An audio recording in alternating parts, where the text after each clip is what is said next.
Hello everyone, Namaste, welcome to Profit by India. So in today's video, let's talk about Nifty levels and Nifty कहाँ आगे जाके इस upswing में क्या आपको आगे धोखा दे सकता है क्या, ये देखना जरूरी है. More than that, I think in this video we will simply focus on the best analysis, simplest and best for the Nifty. और मैं खुद ही ये बोल रहा हूँ क्योंकि आपको मैं बताऊंगा कि इतना मुश्किल नहीं है पैरामीटर्स देखना. देखिए, अभी तक अगर आप मेरा चैनल फॉलो कर रहे हो तो यू नो कि exponential moving average, simple moving average कितना देखना है, किस में देखना है, वो हम देखते ही हैं. अभी जहां निफ्टी आज क्लोज हुआ है और सबका उसमें इंटरेस्ट आ रहा है, काफी स्टॉक्स भी ऊपर है. It's 23,658, 23,658, correct. अब प्रॉब्लम क्या है बाजार को? There are two three things here which I wanted to share with. 2 April, Donald Trump के टैरिफ का डेडलाइन. क्या टैरिफ सिर्फ चाइना, मेक्सिको, कनाडा पे लगेंगे? अगर लगेंगे तो क्या कुछ जो अनाउंस हुआ है उससे एक्स्ट्रा लगेंगे या कम होंगे या नहीं लगेंगे? इंडिया का number in the packing order is at number 10. तो इंडिया के पहले थैंकफुली 9 कंट्रीज हैं जो यूएस से ज्यादा ट्रेड करती हैं और उन पे टैरिफ लगेंगे तो हमको आइडिया आ जाएगा. But problem is 2 April and ये डेट के बाद ही अप्रैल से शुरू होती है corporate earnings. So markets have priced in decent to positive excellent quarterly earnings for the nifty companies. ये बात आप पहले नोट कर लो. बाजार ने इस मूव के साथ प्राइस में आ गया हो क्योंकि सारे स्टॉक्स जो काफी करेक्ट हुए थे वो अभी ऊपर वापस आ गए हैं काफी हद तक. Even small and mid caps में जो अच्छे क्वालिटी के थे वो ऊपर आ रहे हैं. यहीं पे आपको क्वालिटी का फर्क पता चल जाएगा. There are some good ones जो नहीं भी आए हैं, जैसे टाइटन एक जगह जाके अटक गया है. हमारा ब्रिटानिया एक टाइम ले रहा है. I am acknowledging that. मुझे पता है जब बाजार में गिरावट आएगी तब एफएमसीजी ही एक वो क्या बोलते हैं, शॉक अब्जॉर्बर का काम करता है. तो मुझे I know when I see a stock. In fact Britannia is like one of the most simplest and best trades. This is not a buy और सेल रिकमेंडेशन क्योंकि घर में मेहमान है, कोविड है, नहीं है, गॉड फॉरबिड, नहीं होना चाहिए कोई भी पैंडमिक, खुशहाली है, बदहाली है, जो भी है, बिस्किट तो घर में आएगी ही आएगी. तो वो तो सबसे सिंपल प्लेन वनीला ट्रेड है. 4,800 पे अगर कोई 50% ऑफ इस कैपिटल भी ब्रिटानिया में डालता है, नीचे 4,400 पे उसका डाउनसाइड एकदम रिस्ट्रिक्टेड है. तो आपका एवरेज वर्स्ट केस में भी 4,600 होता है. You have to hold it for 2 years. 2 साल अगर आप होल्ड करते हो, मार्क माई वर्ड्स, वो 5500, हंसते हंसते आपको 5500 या 6,000 तक जाने की 2 साल में ताकत तो रखता है. So let's not take round figures. Even if it goes 4,600 से 5,700 तक, so 1,100 पॉइंट भी दिया तो 30% ग्रोथ तो वैसे ही हो गया 2 साल में. तो 15% पर ईयर तो एक स्टैंडर्ड रिटर्न है ना, CAGR वाइज. सो उसका मुझे प्रॉब्लम नहीं है वो सब चीजों का. Those are companies which have been there done that. Problem है निफ्टी के कॉम्पोजिशन का. Coming back to Nifty, IndusInd bank, सबने देखा क्या हुआ, खराब मैनेजमेंट वगैरह वगैरह. अब ये निफ्टी में क्यों पड़ा हुआ है? निफ्टी की जो कमिटी बैठती है, जो कंपनीज अंदर बाहर होती हैं, वो I think once in 6 months बैठती है. अभी एक्चुअली वो क्वार्टरली बैठनी चाहिए, शायद बैठ रहे होंगे. But what are they waiting for? Why are they not taking IndusInd bank out? इतना जल्दी नहीं कर सकते ना. ओ क्यों? यस बैंक जब 450 पे था, पूरी उसकी हवा निकल गई, इन्वेस्टर का पैसा डूब गया, वो 10-12 रुपए तक आ गया. उसके बाद उसको उठा के निफ्टी से बाहर किया. अभी भी मुझे पता नहीं निफ्टी के बाहर होना तो चाहिए है या नहीं, आप चेक कर लो. एशियन पेंट्स, पूरी उसकी हवा निकल गई, 2,000 रुपए तक आ गया, अभी तो पड़ा हुआ है निफ्टी में. वो तो ईगो इश्यू है, वो निफ्टी के बाहर जाएगा भी नहीं. इंडसइंड बैंक तो जा सकता है. आप लोग पहले ये स्टॉक्स देखो जो निफ्टी में पड़े पड़े निफ्टी का काम खराब कर रहे हैं. कौन ये देखेगा? Who is going to? It is our duty. And जब रेगुलेटर अपना काम नहीं कर रहा है, हमको तो अपना काम करना है ना. इसीलिए जब लोग मुझे कहते हैं ना कि निफ्टी का ETF बेटर है, वो 10-11% दे देता है, मैं उनको कहता हूँ भाई थोड़ा और दिमाग लगाओ, बेसिक और म्यूचुअल फंड ले लो. वो आपको 15, 14, 15% ग्रोथ देंगे. निफ्टी में प्रॉब्लम ये है कि इंडसइंड बैंक जैसे स्टॉक्स, हालांकि उसका वेटेज कम है, अभी आप बोलोगे उसका वेटेज बहुत कम है निफ्टी में, हाँ मालूम है, लेकिन वो अकेला थोड़ी है. There are lot of laggards in the Nifty जो बदलते नहीं है fast fast. Zomato, I don't know वो अभी तक पार्ट हुआ कि नहीं। मैंने पिछले साल सुना था Zomato will be a part of the Nifty. हुआ है कि नहीं, आप कमेंट्स में बताइए। मैं इतना वो 50 के 50 स्टॉक नहीं देखे। Speaking of Nifty, let's look at, so ये दो चैलेंजेस थे, ट्रम्प टैरिफ एंड ये क्वार्टरली रिजल्ट्स, ये बड़े चैलेंजेस है। और भी है ऐसे तो, बहुत फैक्टर्स है, बहुत मूविंग पार्ट्स है भाई। 1500 पॉइंट की रैली हो गई निफ्टी पे, 7% with in a span of 2 weeks. Retail investor कहाँ फंसता है? ना तो उसने 26,000 पे ये गिरावट सोची होगी, वहां अटक गया। ना तो 21,800 पे लेने का जिगर रखा होगा, वहां भी अटक गया। और अभी बीच में हम लोग दो राय पे खड़े हैं। अब क्या होगा?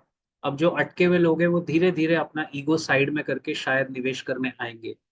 और वहीं जहां रिटेल इन्वेस्टर ने मन बनाया, वहीं निफ्टी गुलाटी मारेगा वापस। देख लेना आप लोग। If if and only if the corporate earnings do not match the market expectations, तो वही ट्रेड प्ले आउट होगा अप्रैल में। अगर टैरिफ लग गए तो टैरिफ के खतरे को अंडरमाइन मत कीजिए।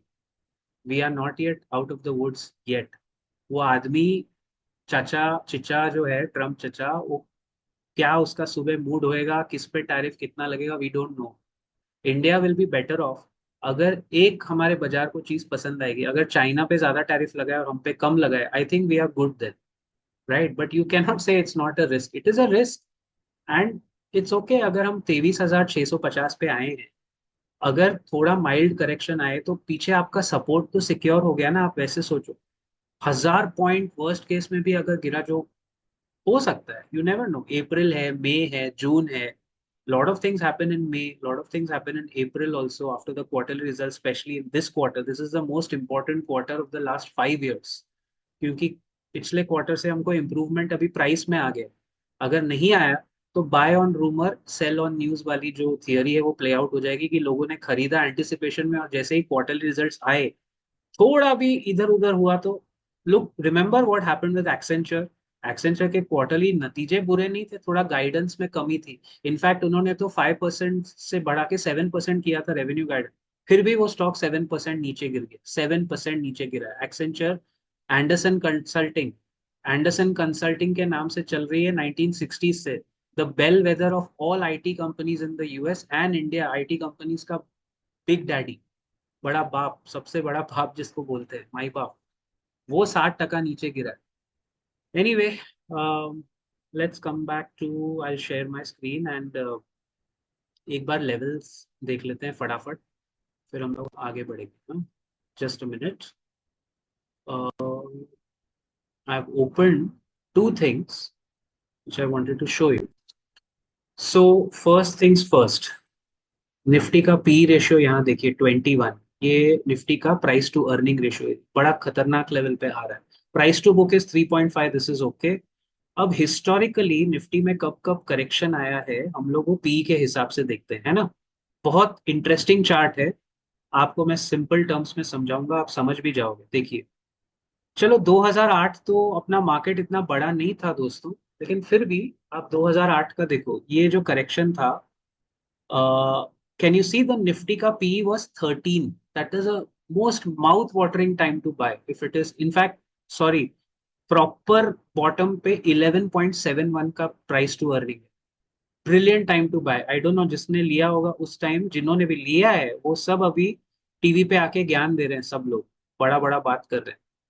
देन वी हैड ओके 2010 भी, then I think somewhere here this should be covid, right?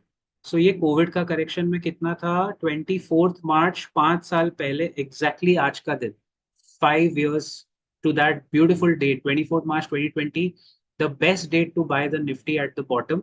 8,300 का निफ्टी था, 18.71 का प्राइस टू अर्न।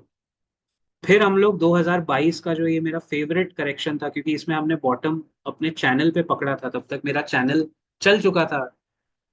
5 साल हो गए हमारे चैनल को भी भाई। सो यहाँ पे निफ्टी का पी रेशियो देख रहे हो, 19.54 अगेन। फिर जब जब करेक्शन आया, if you see, 20.14, then here 20.96, then here 21.58 पे बॉटम बना है। और यहाँ 19.95 पे सॉर्ट ऑफ एक बॉटम पकड़ के चलो, अभी भी मेरे को लगता है सो हिस्टोरिकली जो मैंने देखा है, जो मैं आपको बता रहा हूँ, निफ्टी का जब 17 18 का पी होता है ना, 17 या 18, that's the exact bottom. To be very pinpoint accuracy के साथ अगर मुझे कहना है, टू बी वेरी एग्जैक्ट, 17.6 जब निफ्टी का पी रेशियो होता है ना, 17.6 पे एकदम बोलता है ना डबल बॉटम बनता है, वहां से निफ्टी नीचे नहीं। और वो कहाँ आ रहा है? 17.6, 21,500 के आसपास वो आ रहा है। अब क्या निफ्टी वहां तक जाएगा? Lot of moving parts, only time will tell. 2-3 महीने बाद भी आई वुडेंट बी सरप्राइज अगर हम डबल बॉटम बनाए। इट्स नॉट अनहेल्दी, बॉटम ही बन रहा है ना, इट्स हेल्दी। अगर अर्निंग्स आई कंपनी की, again, price to earnings ratio, price is the numerator यानी निफ्टी का भाव, और अर्निंग्स इज द डिनोमिनेटर। जब तक अर्निंग्स बढ़ रही है दोस्तों, तो भाव भाव तो बढ़ सकता है, पी रेशियो अपने आप को रीएडजस्ट कर लेगा। लेकिन इससे एक चीज क्लियर हो गई, बेचना कब है। देखिए 15 फरवरी 2021 को निफ्टी का पी रेशियो 41 हो गया था, यूफोरिया, बेचो। उसके बाद ये सितंबर 23 2024 निफ्टी का पी 24 हो गया था, बेचो। निफ्टी का पी रेशियो 24 या 25 पे अगर आए, कभी भी आए, पी रेशियो चेक करते रहिए, आपके मन में आ जाना चाहिए, उठा के पटक दो, मार्केट गिरने वाला है। 24 का पी पे हमेशा निफ्टी यूजुअली करेक्ट हुआ है। ये देखिए यहाँ 28 था। जैसे जैसे मार्केट्स मेच्योर होते हैं ना, प्राइस टू अर्निंग थोड़ा रेजिस्टेंस भी उसका कम हो जाता है। तो पहले अगर 41 पे गिर रहा था, अभी 24 पे गिर रहा है, क्योंकि अर्निंग्स नहीं आई ना। लास्ट 2 क्वार्टर से, दिवाली के बाद से अर्निंग्स नहीं आई, समझ रहे हैं आप लोग। So this is how you can check the P. अभी देखो 21 यानी एग्जैक्ट मुझे स्क्रीनर पे बता रहा है 20.8 है, ठीक है। 5 साल का निफ्टी का सी ए जी आर देखो gas, 24.8%। This is very scary actually. Nifty का हिस्टोरिकल सीएजीआर होता है 15% मैक्स, और अभी हम ऑलरेडी 5 साल में 24%, ऑलमोस्ट 25% बना चुके हैं। Mean reversion cycle play out हो सकती है 2027 में, तो पक्का प्ले आउट होगी। Price to book ratio is okay, 3.48 is not bad. हालांकि वो 2.5 होगा तो माउथ वाटरिंग लेवल होगा again, but it's okay, it's not bad. अब देखते हैं पी के हिसाब से 1 ईयर फॉरवर्ड में निफ्टी के अर्निंग्स क्या कहते हैं, है ना। अच्छा, इसमें वो दिखा नहीं रहा है, सो इसमें मुझे सिर्फ बॉटम दिख रहा है 19.6, जो अभी का बॉटम हमने। अभी भी मुझे लगता है वो एक बार आपको झटका देने की ताकत रखता है। और देखो ना, ये इतनी सारी कंपनीज है, these are Nifty companies, right. R I L, H D F C bank की उसी ऑर्डर में है साइज के हिसाब से। देखो 17 लाख करोड़ का है रिलायंस, आर आई एल आज 2-2.5% चला है ऑलमोस्ट। रिलायंस जैसे बड़े हाथी को 2.5% ऊपर खींचना, आप समझ रहे हो कितनी बाइंग लगी हुई। H D F C bank second, 13 lakh crore. TCS again 13 lakh crore. Bharti Airtel 10 lakh crore. अभी इसमें जो कचरा है वो कब निकलेगा निफ्टी से, ये मेरा एक अथॉरिटीज के साथ हमेशा रहता है ये।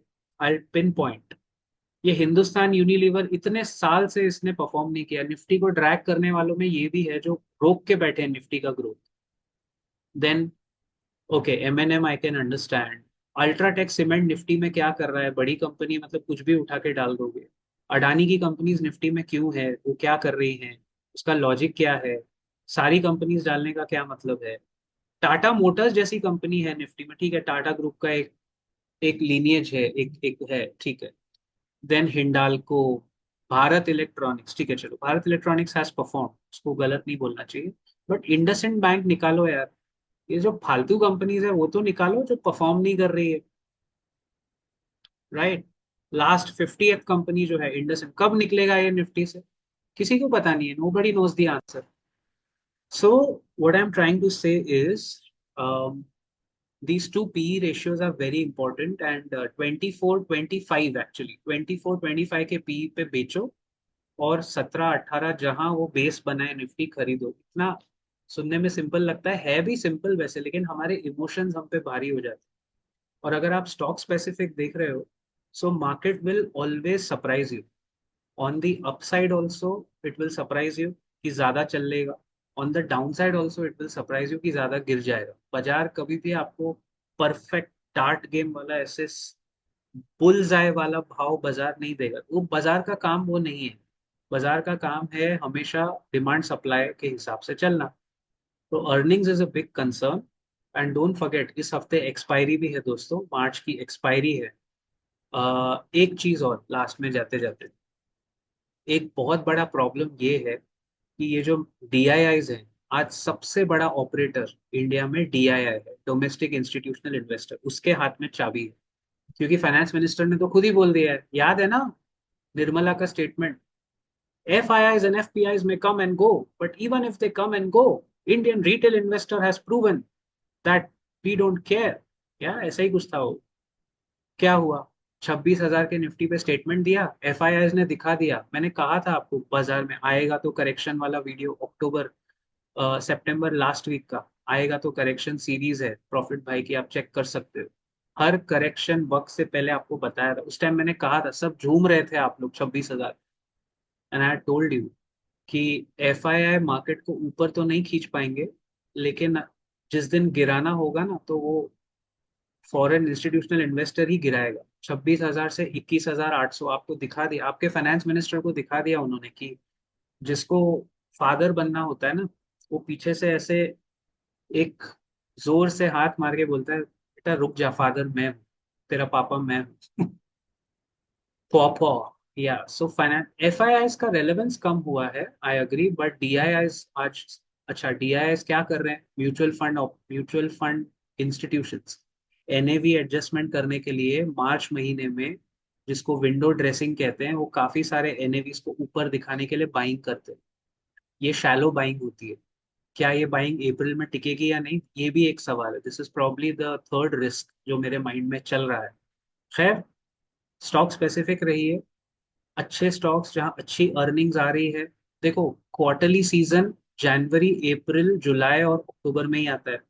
क्वार्टरली सीजन में एक ही रूल होता है ट्रेड करने के लिए, जो स्टॉक ऊपर चल रहा है उसको ऊपर चलाओ with good results, if, and जो स्टॉक नीचे गिर रहा है उसको नीचे पिटाओ with bad results।